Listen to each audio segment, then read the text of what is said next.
ताज़ा तरीन वीडियोस के लिए चैनल को सब्सक्राइब करके बेल आइकन और ऑल नोटिफिकेशन पर क्लिक करें ताकि आपको मिले हर अपडेट सबसे पहले।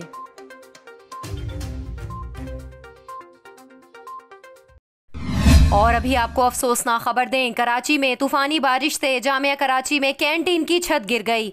इस वक्त आपको मनाजिर दिखा रहे हैं। वाक़या तेज़ हवाओं के बाइस पेश आया। इब्तदाई इत्तलात के मुताबिक वाक़े में कोई जानी नुकसान नहीं हुआ।